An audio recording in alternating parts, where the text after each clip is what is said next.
الاعتکاف۔ پیارے آقا صلی اللہ تعالی علیہ وسلم پر درود پاک پڑھنے کے بے شمار فضائل ہیں۔ اللہ پاک نے جب حضرت آدم علیہ السلام کو پیدا فرمایا تو آنکھ کھولتے ہی آپ علیہ السلام نے عرش الہی پر محمد مصطفیٰ صلی اللہ علیہ وآلہ وسلم کا مبارک نام لکھا ہوا دیکھا۔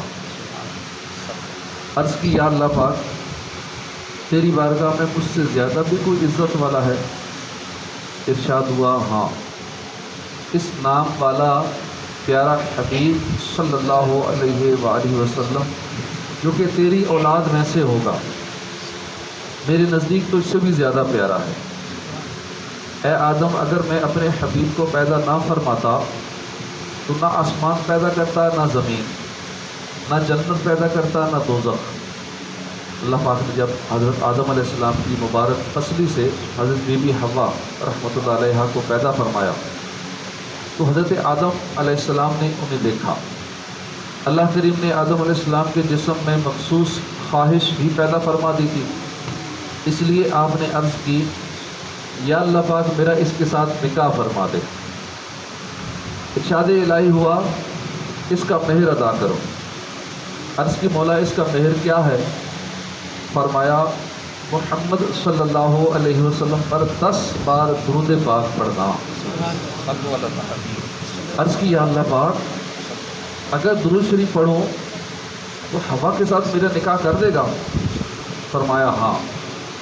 تو حضرت آدم علیہ السلام نے پھر درود پاک پڑھے، 10 بار درود پاک پڑھے، اور اللہ پاک نے حضرت بی بی حوا رحمۃ اللہ علیہ کے ساتھ ان کا نکاح کر دیا۔ تو درود پاک کے فضائل بے شمار ہم سنتے ہی رہتے ہیں، اور روزانہ کوشش کریں کم از کم 1000 مرتبہ۔ اب کئی لوگ کہتے ہیں ہم بے حساب پڑھیں گے، بے حساب بھی پڑھنے چاہیے، بغیر گنتی کی بھی پڑھیں، ہر وقت پڑھیں، لیکن جو احادیث میں ایک تعداد آئی ہے کہ جو مجھ پر 10 بار پڑھے گا اللہ اس پر 100 رحمتیں نازل فرمائے گا، جو 1000 بار پڑھے گا وہ جنت میں اپنا مقام دنیا ہی میں مرنے سے پہلے ہی دیکھ لے گا، اسی طرح مختلف جو تعداد ہے، 50 بار جو پڑھے گا میں اسے مصافحہ کروں گا۔ تو اس تعداد کے حساب سے جو حدیثوں میں بیان ہوا ہے انہی احادیث کو ذہن میں رکھتے ہوئے وہ تعداد پوری کر لے اس نیت سے۔ اب جب یہ چیزیں اتنی تعداد میں وہ پوری کر لے تو پھر بے حساب پڑھے، اٹھتے بیٹھتے چلتے پھرتے درود پاک کا ذکر کرتا رہے، لیکن کچھ تعداد اپنے لیے مقرر کر لیں گے تو آسانی ہو جائے گی۔ ہو سکے تو تسبیح ہاتھ میں رکھ لیا کریں، تسبیح یاد کراتی ہے کہ کچھ پڑھنا ہے، کاؤنٹر تسبیح اپنے پاس رکھیں تو گننا آسان ہو جائے گا۔ اللہ پاک ہمیں کثرت سے درود پاک پڑھنے کی توفیق عطا فرمائے، آمین بجاہ النبی الامین صلی اللہ علیہ وسلم۔ الحمدللہ رب العالمین۔